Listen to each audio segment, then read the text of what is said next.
તથા સન્માન સમારોહમાં ખરેખર ખાસ સ્પેશિયલ બનાવવા માટે ભાવનગરથી આવેલા એસએમસીના અધ્યક્ષ લાલબાબુ, રાજકોટથી પધારેલ સ્પેશિયલ ઇન્દુભા તથા લંડનથી હરદેવ બાપુ તથા એસએમસીના ઉપાધ્યક્ષ વનરાજભાઈ, માજી સરપંચ શ્રી જોરસંગભાઈ, ભરતભાઈ પડિયાર તથા જૂની એસએમસી માંથી પણ ઘણા બધા પધારેલ છે તે બધાનું શાળાના આચાર્ય વતી આજે હું હાર્દિક સ્વાગત કરું છું.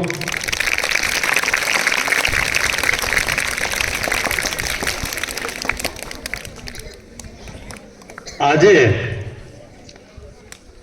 આ સન્માન સમારોહ નું આયોજન જો કે અમારે શાળા દ્વારા અમે કરીએ છીએ, પણ જે આ 5 મિત્રોએ જે કામ કર્યું છે એ કામ જોઈ અને ગામ લોકોએ એવું કીધું અમને કે ભાઈ એમનું સ્વાગત, એમનું સન્માન, એમની વિદાય એ ખાસ પ્રકારની હોવી જોઈએ. શાળા દ્વારા તો અમે જે જતા હોય છે મિત્રો એનું અમે અમારા દ્વારા સ્વાગત કરતા હોય છે, પણ આ સ્વાગત છે એ ગામ દ્વારા ગોઠવવામાં આવ્યું છે. એ બદલ ખરેખર દિલથી એક આચાર્ય વતી હું લાખણગા ગામનો ખૂબ ખૂબ આભાર માનું છું.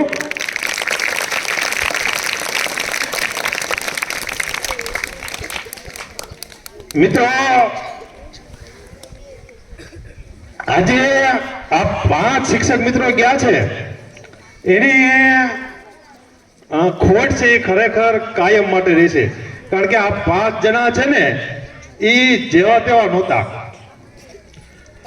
આપણે બેલ પડવાની 5 મિનિટની વાર હોય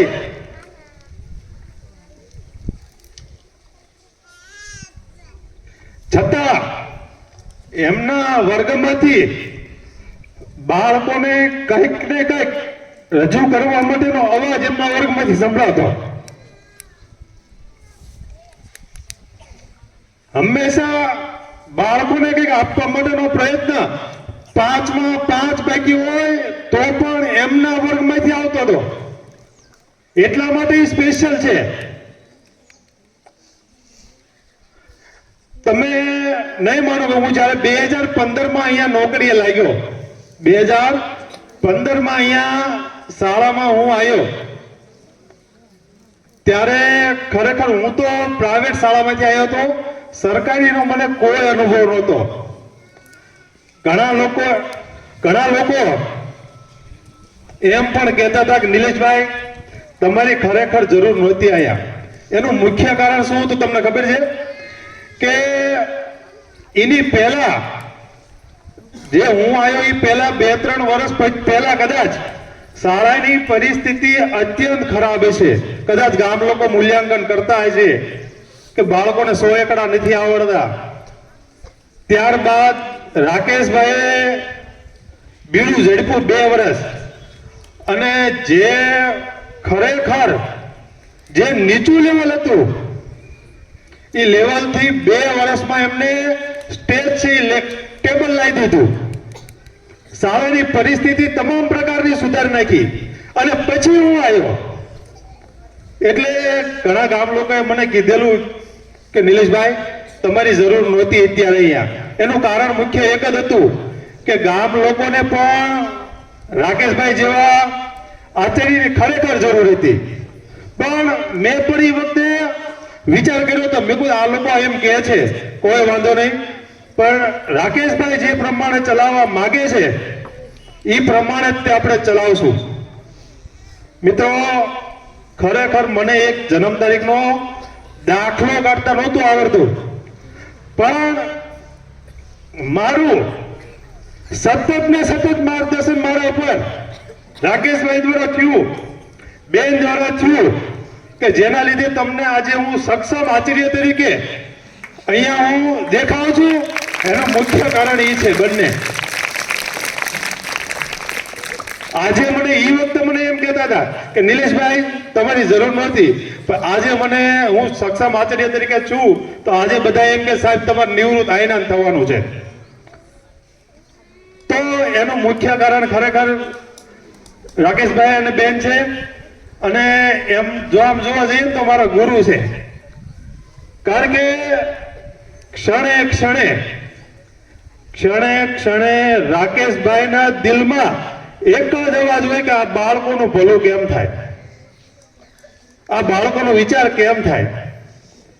હું ઓફિસમાં જયારે બેઠો હોઉં એકલો, મારો તો વિચાર ન હોય, ત્યારે સાહેબ આવીને મને કે નિલેશભાઈ આપણું શિક્ષણ છે અહીંયા નબળું પડે છે, આપણે આવું કરવું પડશે. આ નત નવા અઢળક પ્રકારના પ્રયોગો એમના દ્વારા થયેલા છે આ સ્કૂલમાં, જેનો હું એક જ સાક્ષી છું.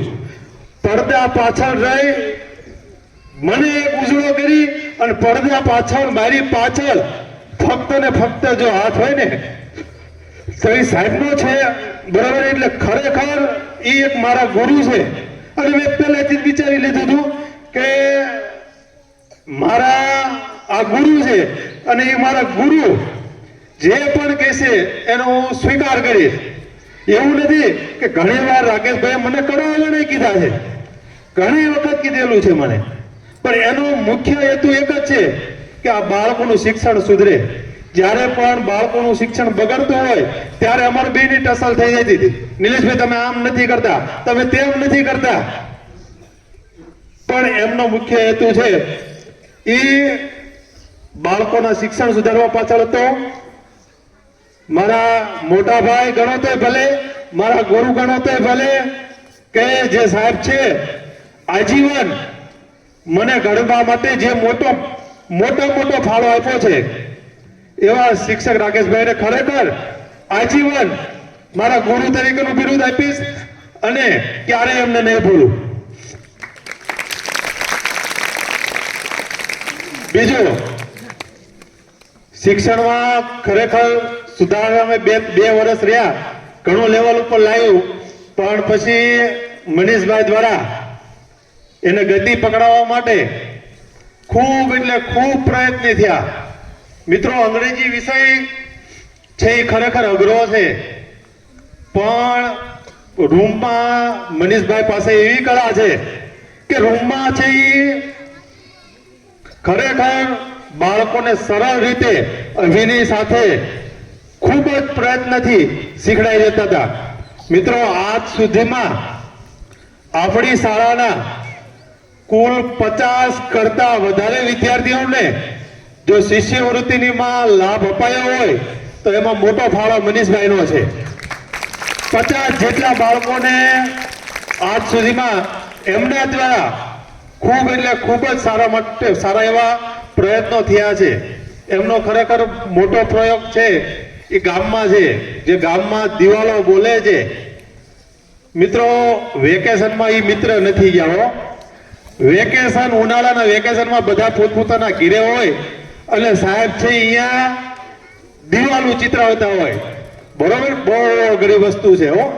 આપણે 5 મિનિટ નથી ખમી એકતા, પણ એમને આખા વેકેશન શાળામાં રહી, ગામમાં રહી અને ખરેખર દિવાલો ચિતરાવવા માટે ખૂબ સારો પ્રયત્ન કર્યો છે.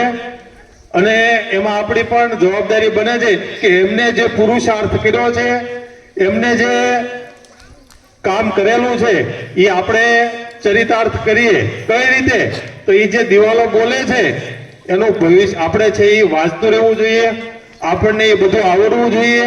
દિવાલોમાં જે લાગેલું છે એ બધું ખરેખર આપણને આવડવું જ જોઈએ.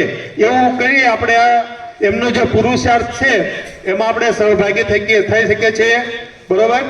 બીજું, અમારા શાળાના નીતેશભાઈ અને સ્નેહાબેન ખરેખર 1 થી 1.5 વર્ષ થયું છે. જો બાલવાટિકા અને પેલા બીજામાં બાળકોને જો વાંચતા કરવામાં મહત્વનો ફાળો હોય ને, તો એ બંને મિત્રોનો છે. ફિરોઝભાઈ ની કહેતા હતા, સાહેબ અમે પહેલા આવતા હતા 8મા ધોરણમાં પૂછતા હતા 65 કેમ થાય, નહોતું આવડતું, પણ આ બંને મિત્રોના લીધે બાલ વાટિકામાંથી અને પહેલા વાળા બાળકો અત્યારે વાંચતા થઈ ગયા છે. એટલે ખરેખર આ બંને મિત્રોએ પણ ખૂબ સારો પ્રયત્ન કર્યો છે. ખૂબ એટલે ખૂબ ભોગ છે એ શાળા માટે આપેલ છે. અને ખરેખર શર્મિષ્ઠા બેન છે એ જેટલું એમના સાસરીમ નીકળ્યા એટલું એમને અહીંયા રહ્યા છે. એ જતા તાર કહેતા હતા મને કે નિલેશભાઈ મારું બીજું પિયર છે એ સોરીનું હું અહીંથી જાઉં છું. ત્યારે જે માણસ પોતાનું પિયર જો અહીંયા બનાવતા હોય બરોબર, તો એમને બાળકોના શિક્ષણ માટે ખરેખર કોઈ એટલે કોઈ જાતની કમી એમને રવા ન દીધી હોય. એમના રૂમમાં 5 વાગે ને 5 તોય તે એમના રૂમમાંથી બાળકને શીખવા માટે એનું ગળું છે એ સતત ને સતત ચાલુ હોય, સતત ને સતત ચાલુ હોય. એક 5 મિનિટ રૂમમાં હોય ને ત્યારે એ બેન છે એ બેસતા નહીં હોય, એનું ગળું રૂમમાં હોય અને ગળું બંધ હોય એવું ખરેખર ક્યારે પણ નથી બન્યું બરોબર. તો આજે 5 મિત્રો ખરેખર જાય છે એ શાળાને અને ગામને ખૂબ એટલે ખૂબ મોટી ખામી છે. આની જેવા શિક્ષકો છે એ ખરેખર લાખણકાને ક્યારેય પ્રાપ્ત નહીં થાય. કારણ કે આમની સાથે રહી અને મેં જે પ્રમાણે કામ કર્યું છે એના ઉપરથી મને લાગે છે કે આમના જેવા શિક્ષકો ભવિષ્યમાં પણ ક્યારેય તે આ શાળાને મળશે નહીં બરોબર. અત્યારે મિત્રો જાય છે, 50% સ્ટાફ છે અમારી પાસે. 2 બહેનોને અમે ગામમાંથી રાખ્યા છે. અત્યારે જે વધ્યા છે શિક્ષક મિત્રો એને પણ એક પ્રકારનું બીડું ઝડપું છે કે નિલેશભાઈ અહીંયા જે શિક્ષક મિત્રો ગયા એમને જે શિક્ષણનું સ્તર જ્યાં પહોંચાડ્યું છે ત્યાંથી અમે નીચું નહીં પડવા દઈએ. વધારીએ નહીં તો કઈ નહીં, પણ નીચું નહીં પડો. કારણ કે અમારી પાસે અત્યારે સ્ટાફ નથી. 50% જ અમારી પાસે સ્ટાફ છે બરોબર. એમાં પણ અમારે શિક્ષક મિત્રો બધા છે એ બળવાન બની ગયા. નિલેશભાઈ તમે મૂંઝાતા નહીં, અમે ગમે એમ કરી અને શિક્ષણનું સ્તર છે એ ક્યારેય પાછું નહીં પડવા દઈએ બરોબર. તો આજે આ શિક્ષક મિત્રો જે 5 મિત્રો જાય છે, શાળા છે એ પોતાની ગણજો, તમારી જ છે. રાકેશભાઈ છે એ સતત બાળકો માટે પ્રયત્નશીલ છે. જતા ત્યારે કહેતા હતા, અત્યારે એ કહેતા હતા કે ભાઈ નિલેશભાઈ નિશાલને જ્યારે પણ આર્થિક સહયોગની કે કોઈ પણ વસ્તુની જ્યારે પણ જરૂર હોય ને ત્યારે પહેલા મને કહેજો. જે માતા પિતા વગરના જે બાળકો છે એને યુનિફોર્મ હોય, શૈક્ષણિક સાધનની જે પણ જરૂરિયાત હોય એનું પહેલા મને કહેજો. તો આવા મિત્રો જાય છે અહીંથી તો એમને ખૂબ ખૂબ શુભેચ્છાઓ. શાળા છે એ તમારી છે. અમુક ટાઈમે શાળામાં છે આવતા રહેજો. અને કદાચ અમારી ભૂલ હોય તો બિનદાસ કહેજો, જેથી અમને પણ એમાંથી કંઈક શીખવા મળે બરોબર. ફરીથી 5 મિત્રોએ અહીંયા જેટલો પણ સમય ફરજ બજાવી અમારા બાળકોને શિક્ષણમાં ઊંચું સ્તરે લઈ જવા માટે પ્રયત્ન કર્યો એ બદલ 5 મિત્રોનો ખૂબ ખૂબ આભાર. જીવનમાં ભગવાન તથા માતાજી સરસ્વતી તમને તમામ પ્રકારની સુખ સગવડ સુવિધાઓ આપે એવું શાળાના આચાર્ય વતી ખૂબ ખૂબ શુભેચ્છા પાઠવું છું. અસ્તુ. જય હિન્દ, જય ભારત.